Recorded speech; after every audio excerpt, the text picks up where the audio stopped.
पारायण कचरूभाऊ जीवराव आणि त्यांच्या धर्मपत्नी सौभाग्यवती अलकाताई कचरू जीवराव यांना अशी विनंती करतो की त्यांनी व्यासपीठावर यायचं आणि ग्रंथाचं आणि महाराजांचं पूजन करायचं। पाटील जीवराव आणि त्यांच्या धर्मपत्नी सौभाग्यवती ज्योतिताई प्रदीप जीवराव यांना पण विनंती की त्यांनी व्यासपीठावर यायचंय आणि ग्रंथाचं आणि महाराजांचं पूजन करायचं। आवारे आणि कौशल्यताई आवारे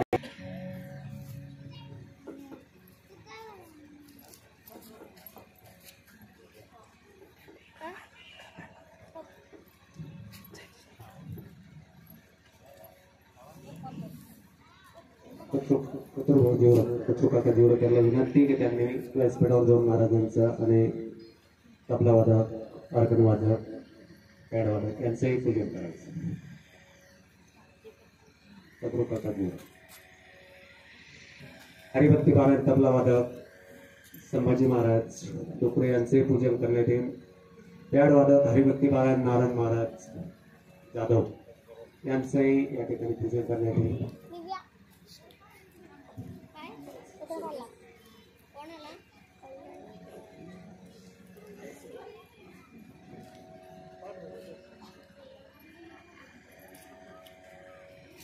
सहस्रमूर्तये सहस्रपादां शुचिरोर्बाहवे सहस्रनाम्ने पुरुषाय शाश्वते सहस्रकोटियुगधारिणे नमः।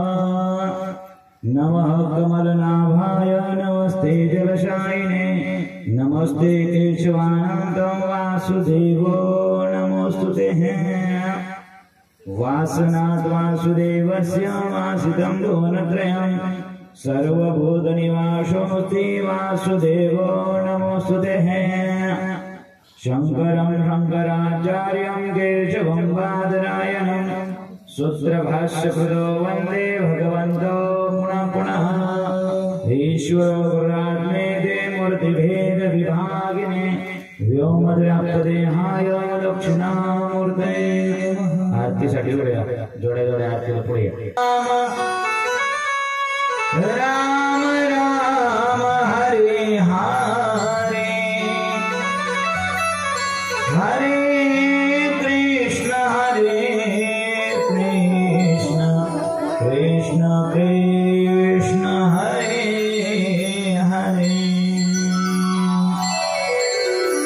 शिव शंकर भगवान की श्री शिव महापुराण की गजानन भगवान की जय।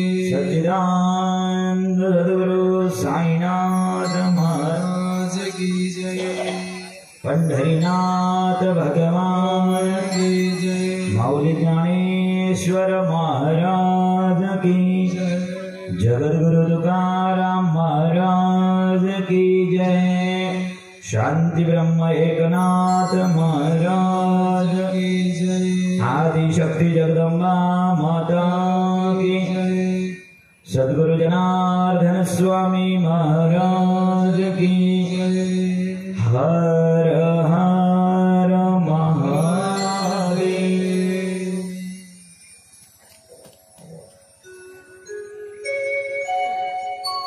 परम मंगलमय परात्पर परब्रह्म अकारण करुणा वर्णालय भक्तवांछा कल्पतरू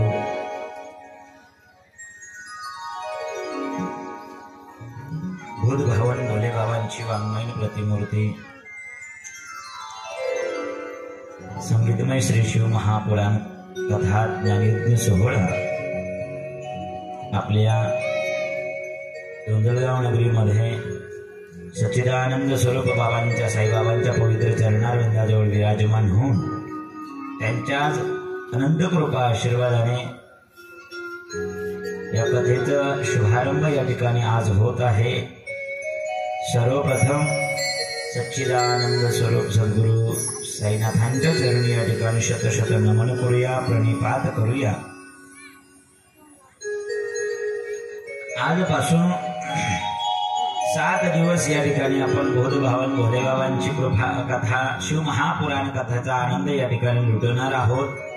खरोखर आपण भाग्यवान आहोत, आपण नशीबवान आहोत. देवादिदेव भगवान श्री सिद्ध गजाननांच्या गणरायांच्या कृपा आशीर्वादाने गुरुवर्य महंत 1008 श्री स्वामी विष्णुगिरीजी महाराज ज्यांचं डोंगरगाव हे जन्मभूमी आहे. जननी जन्मभूमीश्च स्वर्गादपि गरीयसी. थोडा मॉनिटरचा आवाज वाढून द्या, थोडा मशीनचाच वाढवा, स्टॉपचा द्या, थोडा मशीनचा वाढवा. जननी जन्मभूमीश्च स्वर्गादपि गरीयसी. ज्यांचा या भूतलावर यांचा जन्म या गावामध्ये झाला, स्वामींच्या चरणी वंदन. कथेमध्ये आवर्जून या ठिकाणी दरवर्षी उपस्थिती लावणारे आदरणीय परमपूज्य वैराग्यमूर्ती त्यागमूर्ती परमपूज्य 1008 श्री स्वामी रघुनाथगिरीजी महाराज बाबांच्याही चरणी शत वंदन. आत्ताच काही दिवसापूर्वी बाबांची पायी नर्मदा परिक्रमा एवढ्या उतरत्या वयामध्ये आपल्यासारख्या तरुणांना त्या ठिकाणी नवचैतन्य आणि नवीन स्फूर्ती त्यांच्याकडे पाहिल्यानंतर येते. नर्मदा मैयाने त्यांची परिक्रमा त्या ठिकाणी पूर्ण करून घेतली. बाबांच्याही चरणी वंदन. कार्यक्रमाचं या ठिकाणी 7 दिवस आपल्याला गायनाची उत्कृष्ट साथ सिंत वाजून आपल्याला नंदकुमार शिहरे, अगर साहेगावकर, नंदभाऊ साथ करणार आहेत. तबला वादनाची साथ आमचे हरिभक्तपरायण संभाजी महाराज डुकरे तिडीकर. पॅड वादनाची साथ नारायण भाऊ जाधव, अगर साहेगावकर. आणि सुंदर एकाहून एक पात्र रोज आपल्याला या ठिकाणी पाहायला मिळणार आहे. पण आजच्या दिवस त्यांची गैरहजेरी आमचे विनायक भाऊ जाधव आणि ज्यांची उत्कृष्ट अशी साऊंड सिस्टीम आहे शिंदे जावळे, दोन्ही शिंदे आणि शिंदे पाटील आणि जावळे यांची साऊंड सिस्टीम या ठिकाणी आपल्या धुंदलगावमधील अतिशय उत्कृष्ट साऊंड सिस्टीम आहे. आणि आपल्या गावातील परिसरातील या भागातील सगळे या ठिकाणी भाविक मंडळी, महिला मंडळी, भाविक वर्ग त्या ठिकाणी उपस्थित झालेले आहेत. सगळ्यांना धन्यवाद. आणि 7 दिवस या ठिकाणी आपली कथा अजरामर या ठिकाणी करणार आहे. कारण सध्या जमानाच युट्यूबचा आहे. सध्या युट्यूबचा जमाना आहे. आणि कधीही कथा ऐकायची असेल तर आपण गजर शंकर स्वामीचं नाव टाकलं की आपल्याला त्या ठिकाणी कथा ऐकायला मिळणार आहे. असे आमचे ढमाळे पाटील ते या ठिकाणी कथेचं लाईव्ह प्रेक्षेपण या ठिकाणी करणार आहेत. 7 दिवस त्यांचंही चॅनल या ठिकाणी सबस्क्राईब करा. कथेचा आनंद घर बसल्या घ्या. 7 दिवस मंडपात या, नाही तर मग तिकडे घर बसल्या आनंद. 7 दिवस मंडपात, नंतर घर बसल्या आनंद. चला आज कथेमध्ये प्रवेश करण्याच्या अगोदर मन वाणी पवित्र करण्याकरता 2-5 मिनिटं त्या भगवंताचं नामस्मरण करूया. प्रत्येकाने हाताने टाळी वाजवायची, मुखाने गोड असं नामस्मरण करायचं. कोणीही टाळाटाळी करायची नाही. हर हर महादेव नाथों के नाथ गौरी शंकर हे भोलेनाथ. हर हर महादेव नाथों के नाथ गौरी शंकर भोलेनाथ.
शंकर हे हर हर महादेव नाथो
शिव शंकर भगवान की हर हर। आवाज यायला लागला ना तुम्हाला? थोडा आवाज द्यायला लागला. थोडे लांब मस्त मंडळी, धुंदगावकर अंबिकानगर परिसरातील सच्चिदानंद स्वरूप साईबाबांच्या पवित्र प्रांगणामध्ये एकत्रित जमून दरवर्षी आपण या ठिकाणी वेगवेगळ्या कथेचा आनंद लुटत असतो. मागच्या वर्षी आपण या ठिकाणी भागवत कथेचा आनंद लुटला. आज यावर्षी भूतभावन भोलेबाबांनी आपल्यावर कृपा केली. कारण भोलेबाबांनी कृपा जर केलीच नसती तर आपल्याला शिवपुराण कथा ऐकायला मिळाली नसती. कारण सुटकावर सुटक. पण बऱ्याचशा अडचणी पंचाला फायनली आज कथा या ठिकाणी सुरू झाली. कथा चालू झाली, आता चालू झाली. या 7 दिवस आपल्याला या कथेचा आनंद लुटायचा आहे. जरी सुतक असलं तरी या मंडपामध्ये बाजूला येऊन बसा, कथा श्रवण करा. भगवान परमात्म्याची खरोखर आपल्यावर कृपा आहे. भोलेबाबांनी आपल्यावर कृपा केली आणि म्हणून शिवपुराण कथा आपल्याला या ठिकाणी 7 दिवस कथेचा आनंद लुटायचा आहे. कारण जोपर्यंत भगवंताची कृपा आपल्याला या ठिकाणी प्राप्त होत नाही, कथा भागीरथी स्नान जे करते त्यांची उद्धरती पूर्वज होते. कथामध्ये त्या ठिकाणी स्नान केलं. कथेचा आनंद जर आपण 7 दिवस या ठिकाणी लुटला, 7 दिवस भोलेबाबांची शिवपुराण कथा आपल्या कानामधून श्रवण करून आपल्या आणि हृदयामध्ये या ठिकाणी कथा स्थापित करायची, चिंतन करायचं, मनन करायचं. तो भोलेबाबा एवढा दयाळू आहे, भोलेबाबा एवढे कृपाळू आहेत की त्या भोलेबाबांची कथा श्रवण करण्याकरता सुद्धा भाग्य लागतं. काही ना काही पूर्व पुण्य ठेवा. कारण बघा ना, नियम असा आहे की कथा श्रवण करण्याकरता आपण उपस्थित झालो. का उपस्थित झालो? कारण आपल्याला भोलेबाबा आवडतात. शिवपुराण कथा ऐकायला आलो ना आपण,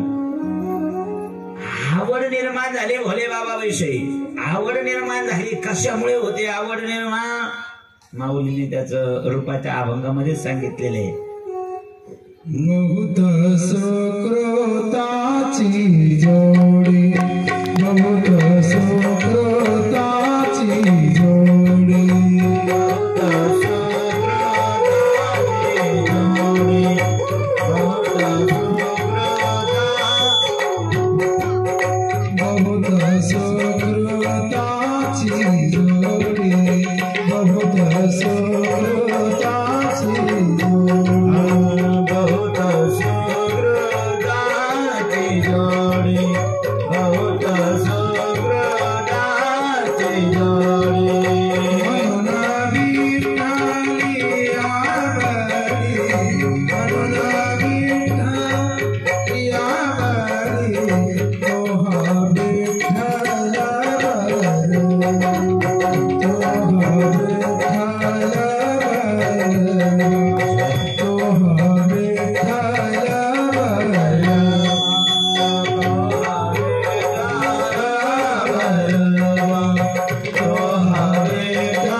जोडी आणि म्हणून विठ्ठली आवडे. सुकृत म्हणजे पुण्य,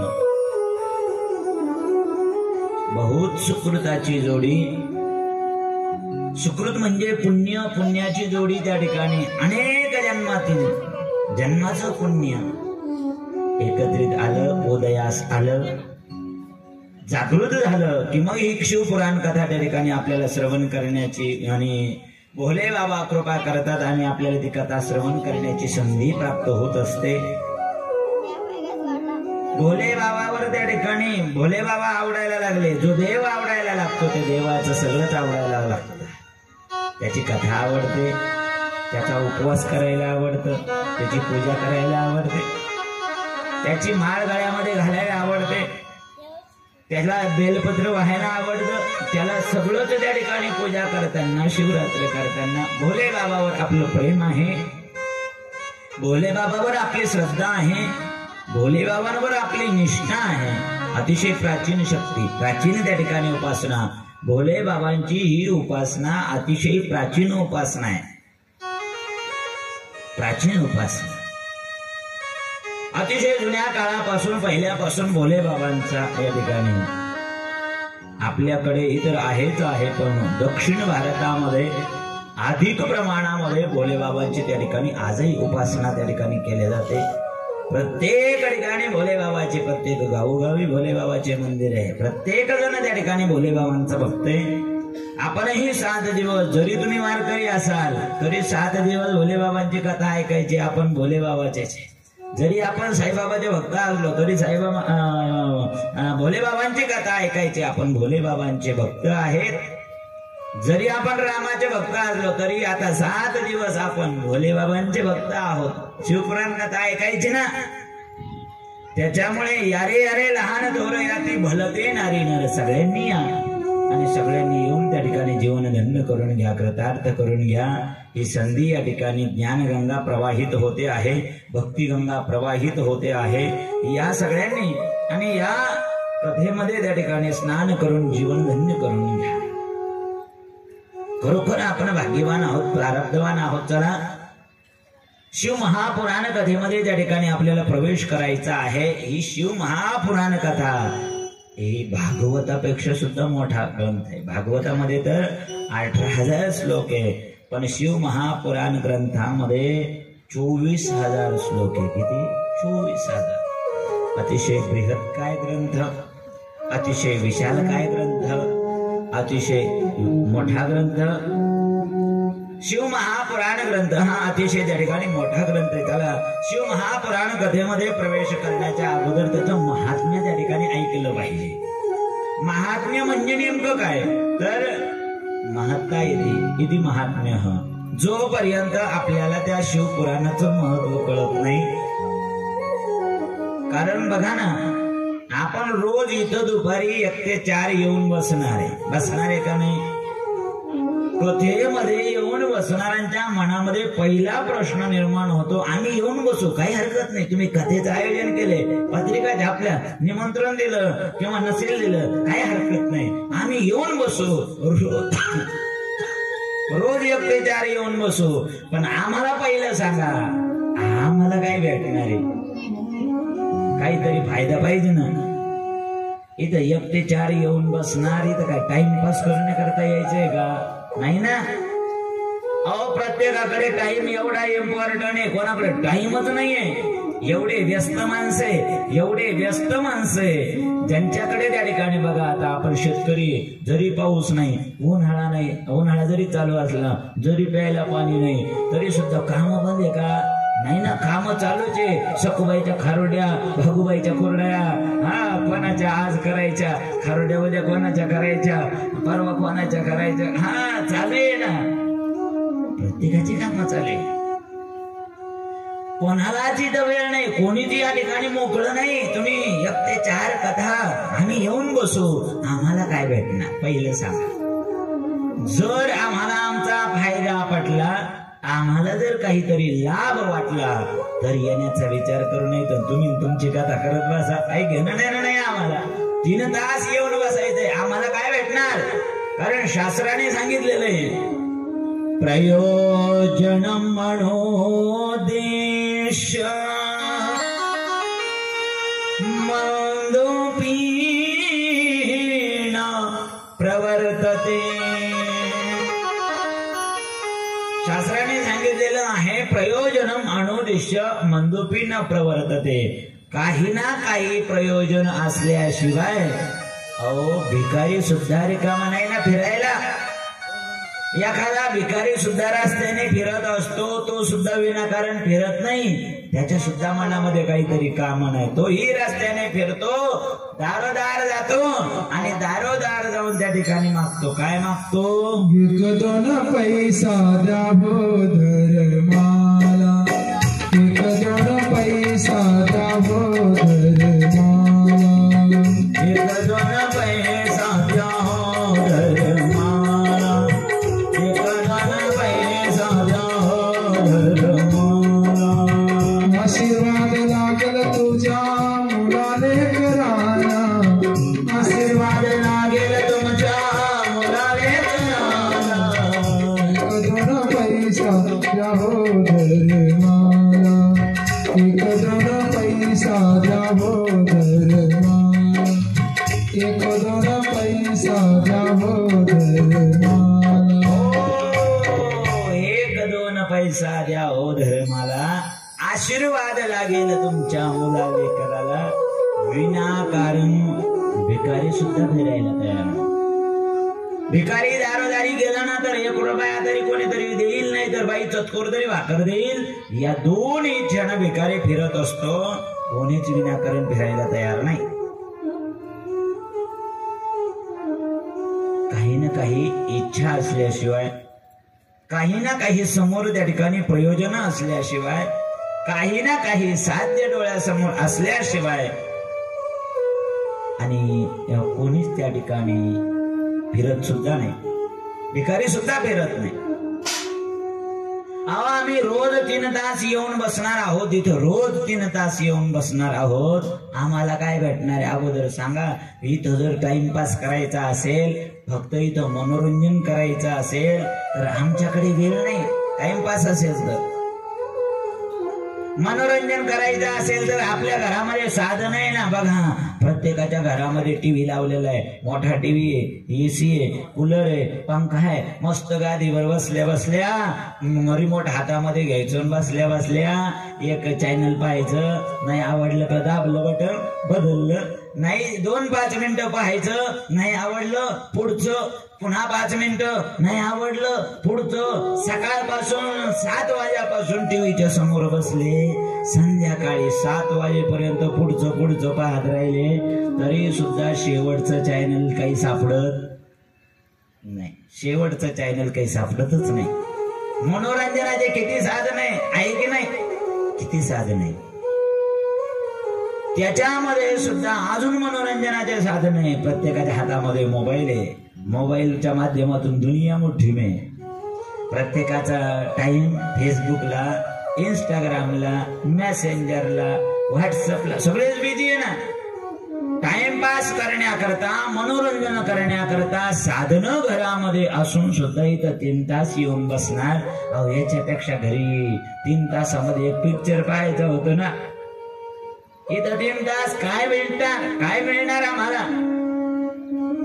सांगा. आम्हाला काय फायदा? जर आम्हाला फायदा पटला, आम्हाला जर साध्य कळालं. बघा जोपर्यंत आपल्याला या शिवमहापुराणाचं महत्व कळणार नाही, तर तसं त्या ठिकाणी अवस्था जशी होती. जसं बघा एक मेंढपाळ होता. सगळ्यांना उदाहरण माहिती. मेंढपाळाला एक चमचम करणारा त्या ठिकाणी मणी सापडला आणि त्याने आवडीच्या मेंढीच्या गळ्यामध्ये तो मणी त्या ठिकाणी बांधला. आणि जेव्हा रत्नपारखी त्या ठिकाणी रस्त्याने चालला होता, त्याने पाहिला हा चमचम करणारा मणी हा सामान्य नाही, हा अतिशय अनमोल हिरा आहे. आणि अतिशय अनमोल हिरा असल्यामुळे त्याने त्या मेंढपाळाला सांगितलं, बाबा हा मेंढीच्या गळ्यामधला जो खडा आहे ना, दगड, तेवढा मला घ्यायचंय. काय किंमत देणार सांग मला, केवढ्याला देणार? मेंढपाळाला काहीच माहिती नव्हतं. त्याने विचार केला, आता द्यावा का नाही द्यावा, द्यावा का. बराच वेळ त्या ठिकाणी विचार केला. 4 वेळेस त्या रत्ना पारख्याने मागितलं. शेवटी याने विचार केला, बाबा तुम्ही किती देणार सांगा. मला तर म्हणे द्यायचं आहे, पण तुम्ही किती देणार सांगा. त्याने विचार केला, या बाबाला काय कळतं बरं, मेंढ्या चारणारा हा. मग त्याला सांगितलं आपण याला फसवून घेऊ, हा अतिशय त्या ठिकाणी अनमोल हिरा आहे. त्याने सांगितलं, बाबा काही नाही, याचे ना मी तुम्हाला 5,000 देऊन टाकेन. किती? 5,000. मेंढपाळाने जीवनात कधी 5,000 रुपये पाहिलेले सुद्धा नव्हते.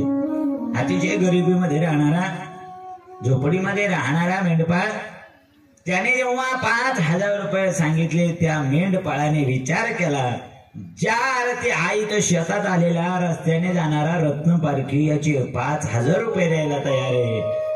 जर आपण वैजापूरला गेलो आणि एखाद्या चांगल्या मेंढपाळाला जर हा मणी दाखवला तर याचे अजून 1,500 रुपये वाढून येतील ना.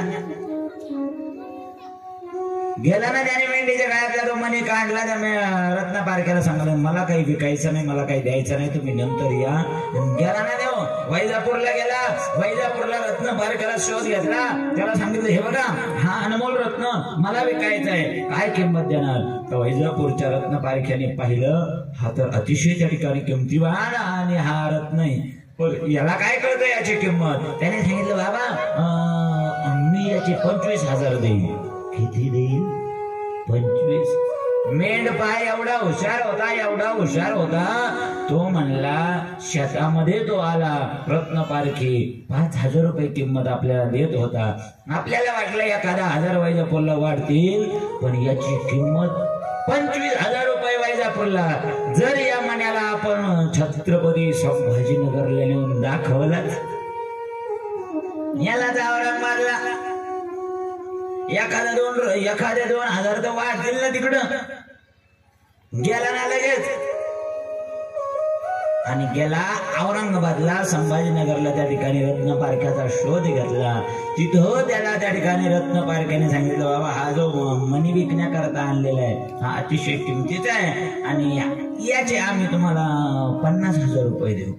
तो रत्न पारखे असं बोलल्याबरोबर मेंढपाळाने विचार केला, जर संभाजीनगरला इथं 50,000 रुपये द्यायला लागले तर पुण्याला गेल्यावर नक्की 2-4,000 वाढेल ना. पुण्याला गेल्यावर त्यांच्या रत्न पारख्याने सांगितलं 1,00,000 रुपये देऊ. त्याने विचार केला 1,00,000 रुपये पुण्याला, मुंबईला वाढवलं ना 5,000. मुंबईला गेला, मुंबईवाल्यांनी 2,00,000 रुपये देण्याचं सांगितलं, कबूल केलं. या रत्न मेंढपाळाने विचार केला, मुंबईवाल्यांनी 2,00,000 सांगितले, आता दिल्लीला जर गेलो किती वाढलच ना अजून 5-25,000. आता मुंबईहून जेव्हा घरी आला, घरी येताना त्याने छोटे छोटे 2 पेट्या आणल्या, 2 त्या लॉक आणले, कुलूप आणले. जो मणी मेंढीच्या गळ्यात बांधलेला होता तो त्याने एका कपड्यात बांधला, एका छोट्या पेटीत ठेवला. त्या पेटीला कुलूप, ती पेटी छोट्या मोठ्या पेटीत ठेवली, त्या पेटीला कुलूप, ती पेटी कपाटाच्या कप्प्यात, त्या कप्प्याला कुलूप. कपाट बंद, अहो कपाट ज्या घरात त्या घराला कुलूप, याच्या कमराला चावी. आता दिल्लीला कधी गेला तो ते पुढं जाऊ द्या, आता मला सांगा, आता दिल्ली मुंबईवरून जेव्हा आला तर त्याने ते कपाट त्या घरात ठेवलेले आहे, त्याच्यामध्ये त्याला ठेवलेले आहे. आता 4-5 कुलपा लावलेले आहे. अगोदर हा कुठं होता, मणी कुठं होता? मेंढीच्या गळ्यात होता, वर्षापासून मेंढीच्या गळ्यात. पण आता जेव्हा सगळीकडे जाऊन आला, फिरून आला, त्याला त्या मेंढीच्या गळ्यात असलेल्या त्या मण्याची खरी किंमत कळाली. आणि जेव्हा किंमत कळाली, आता त्या मण्याला त्या ठिकाणी घराच्या आतमधल्या सुरक्षित जागेमध्ये त्याला सांभाळून ठेवलेलं आहे आणि त्याचा सांभाळ करू लागलेला आहे. जोपर्यंत महत्वच कळालं नाही तोपर्यंत मेंढीच्या गळ्यात. आता महत्व कळालं, आता कपाटाच्या कप्प्यात. तसं आपल्याला जर शिव महापुराण ग्रंथाचं महत्वच कळालं नाही तर आपल्याकरताही काडी मोल आहे. काहीच मोलाचे नाही, पण जेव्हा आपण कथा ऐकू आणि साधू संतांच्या मुखातून या कथेविषयी श्रेष्ठपणा, मोठेपणा, याच्यामध्ये काय काय आहे आणि या कथा श्रवण केल्याने कोणाला काय मिळालं, कोणाचा फायदा झाला, काय लाभ होतो, भोले बाबा कृपा कसे करतात, भक्तांवर कशी दया करतात, करुणा निधान भगवान कसे त्या ठिकाणी भक्तांवर त्या ठिकाणी प्रसन्न होतात, ही जर भोले बाबांची कथा ऐकली तर आपल्यालाही त्याचं महत्व कळेल. महत्व कळाल्याशिवाय जानी अभिनन होई परतीती, बिन परतीती होई नाही प्रीती. जोपर्यंत महत्व कळत नाही तोपर्यंत त्याच्यावर विश्वास बसत नाही, जोपर्यंत विश्वास बसत नाही तोपर्यंत प्रेम होत नाही, जोपर्यंत प्रेम होत नाही तोपर्यंत आपण त्याचे भक्त होऊ शकत नाही. श्रद्धा, विश्वास, निष्ठा जोपर्यंत बसत नाही तोपर्यंत आपल्याला भक्त म्हणून घेता येत नाही. मग भोले बाबांचं जर भक्त बनायचं असेल तर ऐका भोले बाबांची कथा. चला, नैमिषारण्य पावन भूमीमध्ये बघा, हे नैमिषारण्य पावन भूमीमध्ये 88,000 शौनकादी ऋषींचं आगमन झालेले. कारण एक वेळेस 88,000 शौनकादी ऋषी गेलेले होते ब्रह्मदेवाकडे आणि ब्रह्मदेवांना त्या ठिकाणी विनंती केली, ब्रह्मदेवा आम्हाला यज्ञ करायचे, यज्ञ करण्याकडे एखादी पवित्र जागा सांगा. सगळीकडे शोध घेतला, आम्हाला एकही जागा त्या ठिकाणी पवित्र सापडली नाही. ब्रह्मदेवाने आपलं मनोमय चक्र सोडलं. जा, या चक्राच्या पाठीमाग हे चक्र ज्या ठिकाणी थांबेल, एक क्षण जरी थांबलं तरी सुद्धा ती जागा पवित्र असेल. हे ब्रह्मदेवाचं मनोमय चक्र निघालं. या मनोमय चक्राच्या पाठीमागे 88,000 ऋषी त्या ठिकाणी निघाले आणि हे चक्र फिरत फिरत फिरत फिरत संपूर्ण भारत देशाची परिक्रमा करत करत उत्तर प्रदेशमध्ये सीतापूर जिल्ह्यामध्ये एका अरण्यामध्ये एक निमिषभर थांबलं आणि निमिषे भव नैमिषः, ज्या अरण्यात थांबलं त्याच अरण्याचं नाव पडलं नैमिषारण्य पावन भूमी. निमिष म्हणजे एक क्षण आणि निमिषे भव नैमिषः, त्या अरण्यात मध्ये थांबलं म्हणून त्या अरण्याचं नाव पडलेले नैमिषारण्य पावन भूमी. नैमिषे सुत मासीन अभिवाद्य महामत्यो कथामृत सदा स्वादः कुशलः शौनकः ब्रवीत्. नैमिषारण्य पावन भूमीमध्ये 88,000 शौनकादी ऋषींचं आगमन झालेले आणि आल्याबरोबर या 88,000 ऋषींना कळालं ही जागा पवित्र आहे, स्थान पवित्र आहे.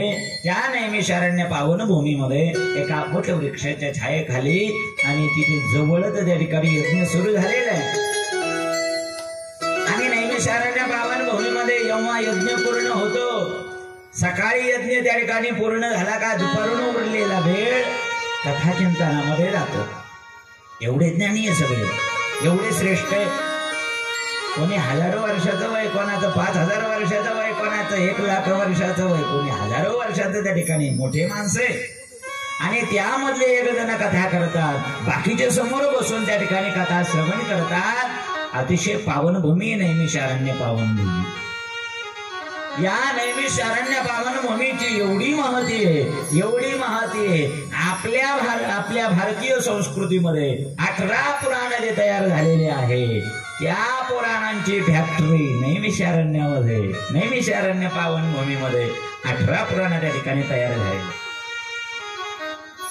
ज्यावेळेस यांच्या यज्ञामध्ये महर्षी वेदव्यासांचे आणि शिष्य परमहंस श्री सुतजी महाराजांचं आगमन झालं. सुतजी महाराजांना पाहिल्यावर आणि सगळ्यांनी साष्टांग प्रणिपात केला. गुरुदेव हात जोडून त्या ठिकाणी प्रणिपात केला आणि हात जोडून प्रणिपात केला. आसनावर बसवलं आणि प्रार्थना केली. गुरुदेव, धन वृद्धा आयु वृद्धा बल वृद्धा तथैवच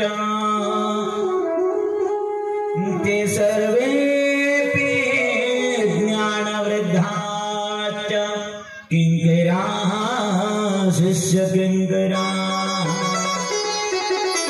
धनवृद्धा आयुवृद्धा बलवृद्धा तथैवच कितीही त्या ठिकाणी मोठा माणूस असू द्या वयाने जास्त असेल आयुवृद्ध आहे धनाने मोठा असेल धनवृद्ध आहे प्रत्येक माणसं त्या ठिकाणी कोणी आयुष्याने मोठा असतो वयाने मोठा असतो कोणी तपाने मोठा असतो कोणी धनाने मोठा असतो कोणी पदाने मोठा असतो पण या सगळ्यांच्या मध्ये जर एखादा ज्ञानी पुरुष आला तो किती लहान असला तरी सुद्धा त्याच्या समोर सगळेच लहान तो सगळ्यात मोठा ठरला जातो का धनवृद्धा बलवृद्धा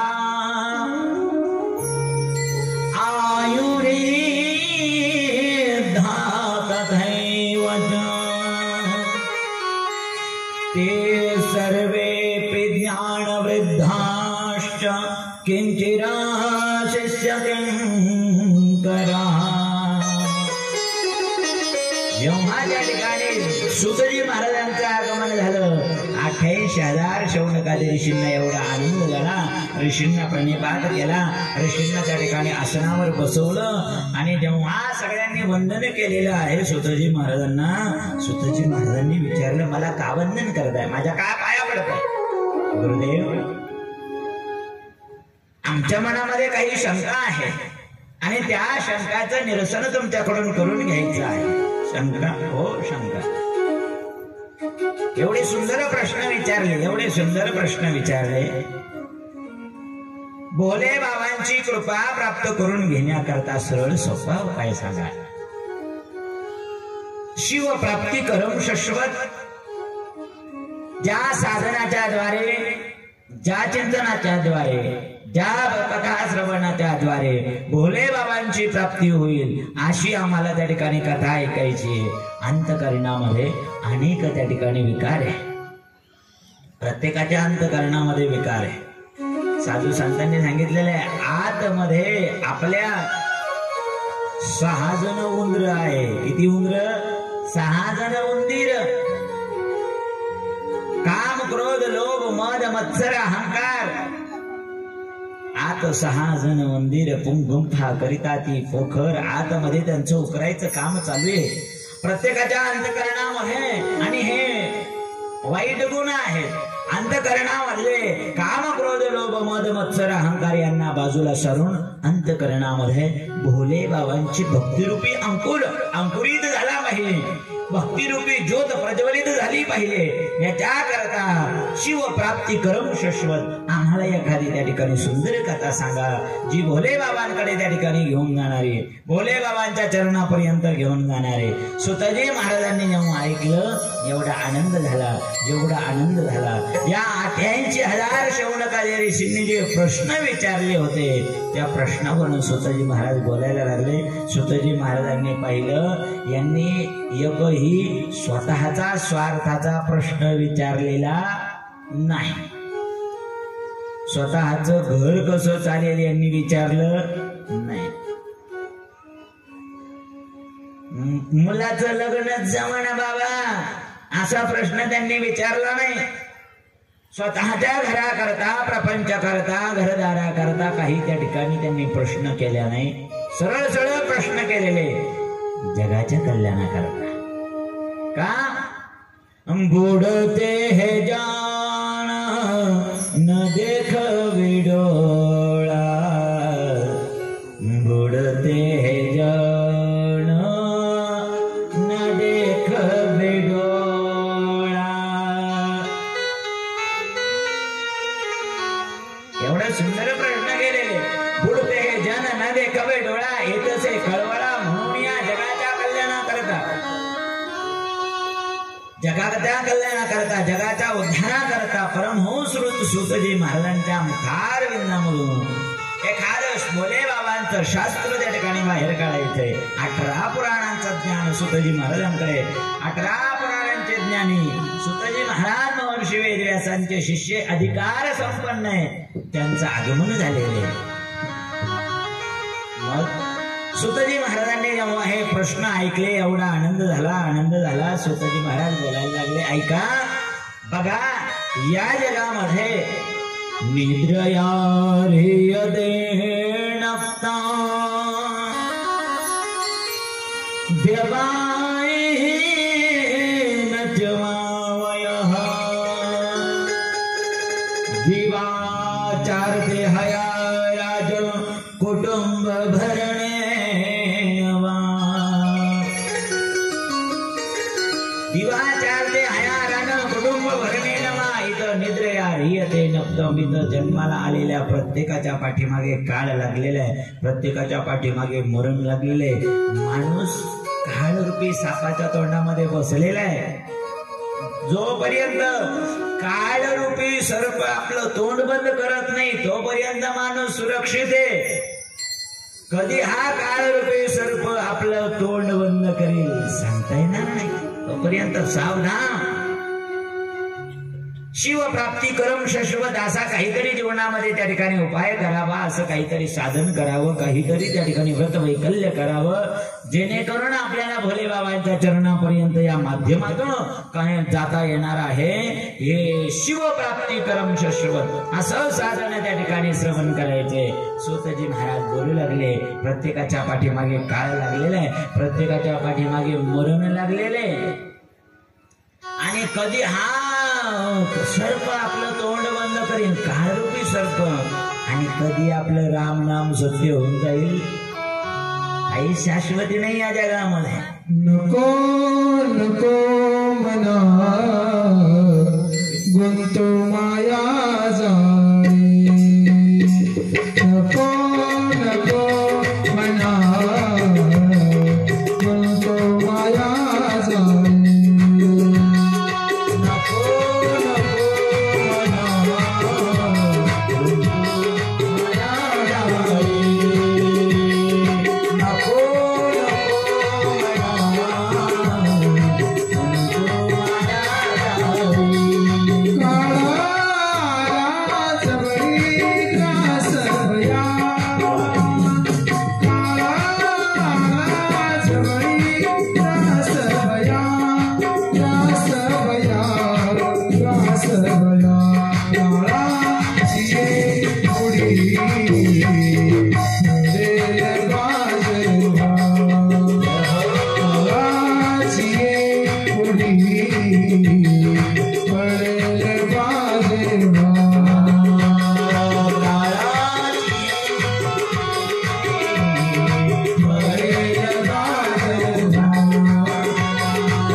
प्रत्येक जण सापाच्या तोंडामध्ये बसलेले आहे, कोणीच त्या ठिकाणी सुरक्षित नाही. पण या काळाच्या तावड्यामधून ताब्यामधून सोडवण्याचं काम भोले बाबा करतात. भोले बाबा, कारण भोले बाबाच्या गळ्यामध्ये सर्प आहे का नाही?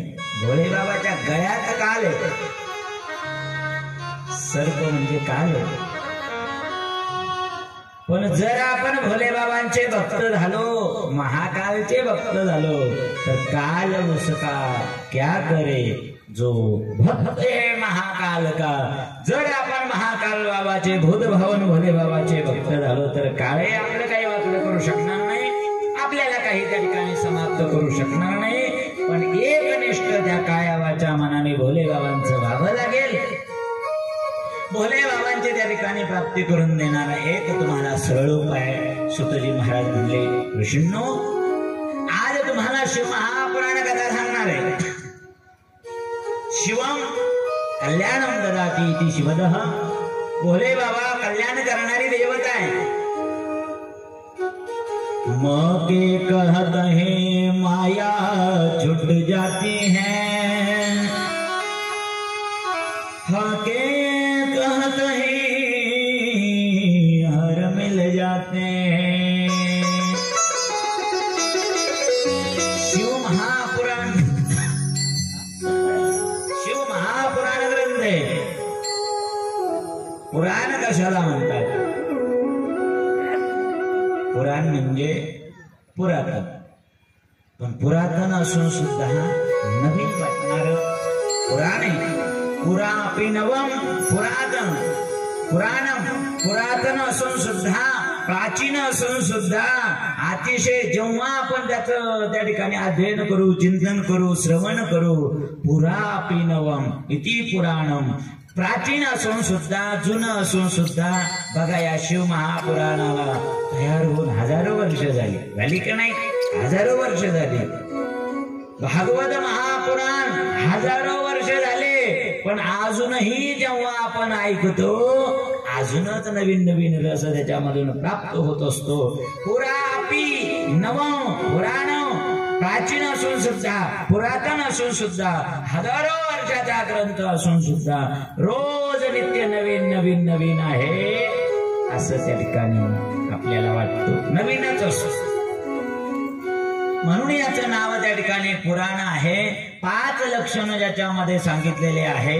सर्ग, प्रतिसर्ग, वंश, मन्वंतर आदी इत्यादी 5 लक्षण सांगणारं पुराण असतं. पण संपूर्ण 10 लक्षणांचं वर्णन ज्याच्यामध्ये सांगितलेलं आहे.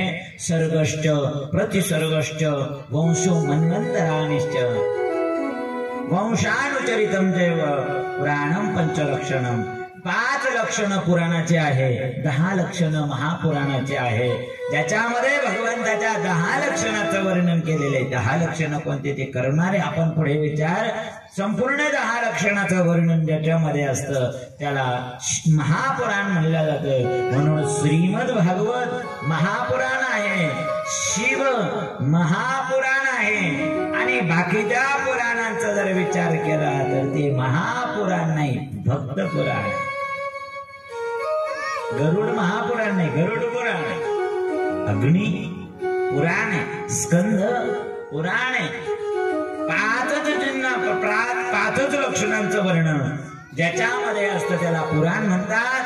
पण 10 लक्षणांचं चिंतन ज्याच्यामध्ये सांगितलेलं असतं त्याला महापुराण म्हणलं जातं. भोले बाबांचं हे पुराण महापुराण आहे. आणि त्या महापुराणाचं चिंतन श्री सुतजी महाराज शौनकादिकांना सांगतात.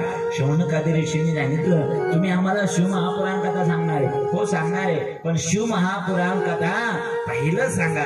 शिव महापुराण ऐकल्यानंतर आजपर्यंत कोणाला फायदा झालेला आहे का? फक्त तुमचं कल्याण होईल असं सांगू नका. तुम्ही कथा ऐका तुमचं कल्याण होईल असं सांगू नका. आजपर्यंत कोणाचा उद्धार झाला का?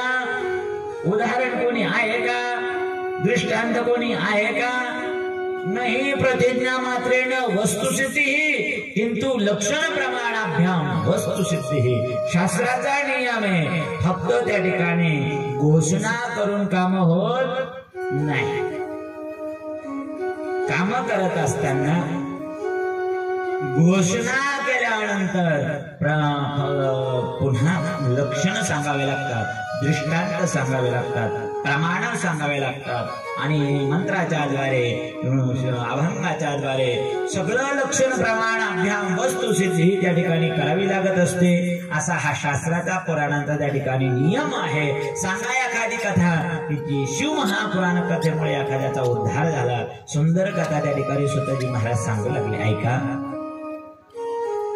एक देवराज नावाचा त्या ठिकाणी ब्राह्मण आहे. आपल्या गावामध्ये त्या ठिकाणी राहत असताना, त्याच्या त्या ठिकाणी गावामध्ये राहत असताना एवढं त्याचं त्या ठिकाणी पापी जीवन गेलं, एवढं पापी जीवन गेलेलं आहे. आणि एवढा पापी जीवन त्याचं गेलेलं आहे, एवढा वेश्यांच्या नादी लागलेला, संपूर्ण मदिरा प्राशन करण्यामध्ये जीवन गेलं, व्यसन करण्यामध्ये सगळं त्याचं जीवन त्या ठिकाणी. देवराज नावाचा ब्राह्मण एवढा त्या ठिकाणी पापी, एवढा पापी, त्याने विचार केला की आता असं पाप त्याने केलेलं होतं, जीवनभर असं पाप केलेलं होतं. उतरत्या वयामध्ये त्या ठिकाणी फिरण्याकरता कुठं गेला, आणि गेला तरी एक प्रतिष्ठानपूर गाव लागलं. त्या प्रतिष्ठानपूर गावामध्ये जेव्हा गेलेला आहे फिरण्याकरता, फिरत असताना अचानक त्या ठिकाणी पाऊस सुरू झालेला आहे. जेव्हा वातावरण त्याने पाहिलं, आता वातावरण त्या ठिकाणी बिघडलेले, पाऊस सुरू झालेला आहे. त्याने विचार केला आता कुठेतरी जावं, कुठेतरी आश्रय घ्यावा, कुठेतरी थांबावं. एक मंदिर समोर दिसलं, आणि त्या प्रतिष्ठानपूर नगरामध्ये असलेलं मंदिर ते भोलेबाबांचं मंदिर होतं. अतिशय प्राचीन मंदिर असलेलं मोठं शिवालय होतं. त्या मंदिरामध्ये तो गेला. मंदिराच्या बाहेर पारावर त्या ठिकाणी एका कोपऱ्यामध्ये बसला, आणि त्या मंदिरामध्ये त्याच वेळेस शिवपुराण कथा चालू होती. शिवपुराण कथा त्या ठिकाणी चालू झालेली होती. ज्या मंदिरामध्ये गेला, आणि त्याच मंदिरामध्ये तो रात्री झोपी गेला. रात्री एवढा त्याला घाम आला, आणि असं त्या ठिकाणी त्याला ताप आला, थंडी वाजून आली, असा आजारी पडला. असा आजारी पडला की नंतर त्याला तिथून उठणं सुद्धा शक्य झालं. तिथंच पडलेला होता. रोज संध्याकाळी 8 वाजता ब्राह्मण बुवा यायचे, आणि 8 वाजता त्या ठिकाणी शिवपुराण कथा चालू व्हायची. 8 वाजता शिवपुराण कथा चालू झाली तर रात्री 10 वाजेपर्यंत त्या ठिकाणी शिवपुराण कथा चालायची. अहो, याची इच्छा नव्हती शिवपुराण कथा ऐकायची, पण तरी सुद्धा पडलेला आहे ना मंदिराच्या एका कोपऱ्यामध्ये, आणि मंदिराच्या एका कोपऱ्यामध्ये पडलेला असल्यामुळे देवाने आपल्या कानाला उघड झाप पडदे होणारा असं काही बटन ठेवलेलं नाही. बघा, आपल्याला डोळ्याने एखादी वस्तू पाहायची नसेल, आपल्याला पटकन डोळे बंद करता येतात की नाही? करता येतात. पण एखाद्याने त्या ठिकाणी काही बोलणं, एखाद्याचं ऐकायचंच नसलं तर पडदे बंद करता येतात कानाचे? नाही ना. नाहीतर मग किती फायदा घेतला असता. सासूबाई जेव्हा बोलली असती, सुनाला काही काम सांगितलं असतं, सासूबाई म्हणले असते, अरे माझे पडदे बंद होते, पडदे बंद होते म्हणून ऐकूच आलं नाही. हा, असे पडद्याची व्यवस्था बटणं ठेवलीच नाही ना. जेव्हा हा मंदिराच्या पारावर पडलेला इच्छा नाही, पण कानामध्ये जाऊ लागले शिवमहापुराण कथा, आणि इच्छा नसून सुद्धा जेव्हा कानामध्ये जाऊ लागले. 2 दिवस झाले आजारी होता, अजून त्याचा ताप वाढला, अजून त्याचं दुखणं वाढलं. 4 दिवस झाले, 4 दिवसाची शिवपुराण कथा त्याच्या कानामध्ये गेली. बोलता बोलता 7 दिवसाची कथा त्याच्या कानामध्ये इच्छा नव्हती, पण इच्छा नसून सुद्धा तिथं पडलेला आहे. पडल्या पडल्या ते शिवमहापुराण कथेचे मंत्र कानामध्ये जाऊ लागले. ब्राह्मण बुवा मंदिरात कथा करत होते, ती कथा कानावर जाऊ लागली, आणि त्या कथाच्या प्रभावाने असा त्याला त्या ठिकाणी हळूहळू त्याचे पाप कमी कमी कमी कमी होऊ लागले.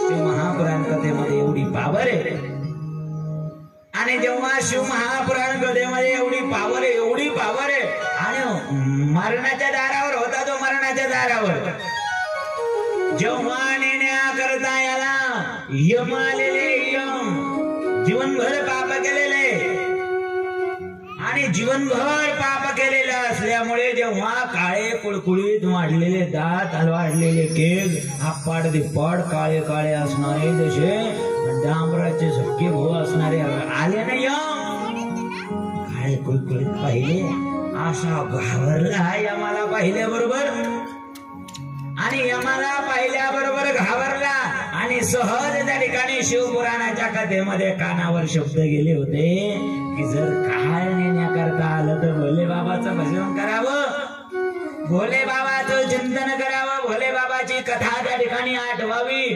त्याने शिवमहापुराण कथा जेव्हा आठवली, आणि यम नेण्याकरता आलेले होते, असे यमाने यमपाश टाकलेला होता. पण शिवमहापुराण कथा श्रवण केल्यामुळे, आणि साक्षात भोले बाबांचे गण त्या ठिकाणी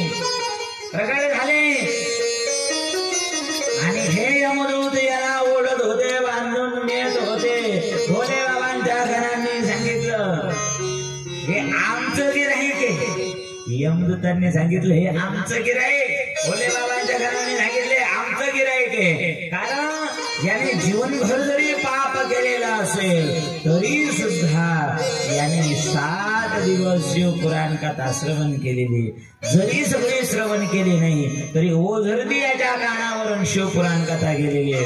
ओझरती का होईना याने 6-7 दिवस का होईना शिवपुराण कथा श्रवण केलेली आहे. त्या शिवमहापुराण कथेच्या प्रभावामुळे याला आज तुम्हाला नेता येणार नाही, तो पुण्यवान बनलेला आहे.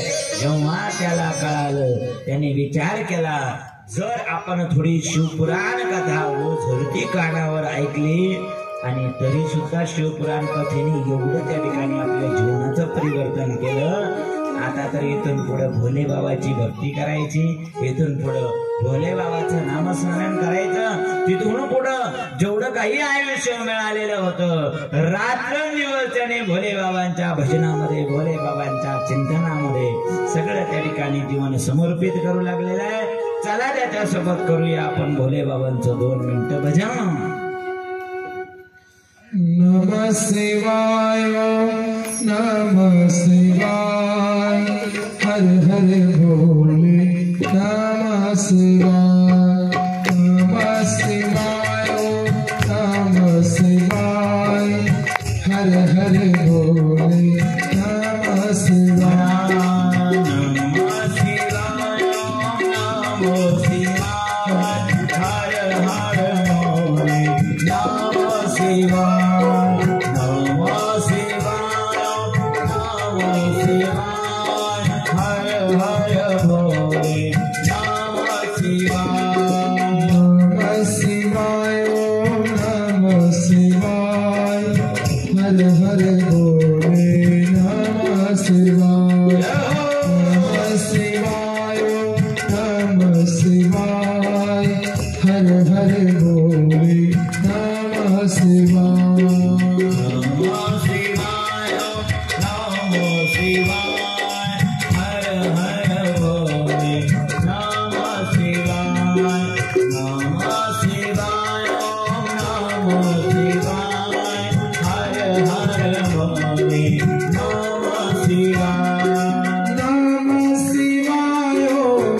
Namaste.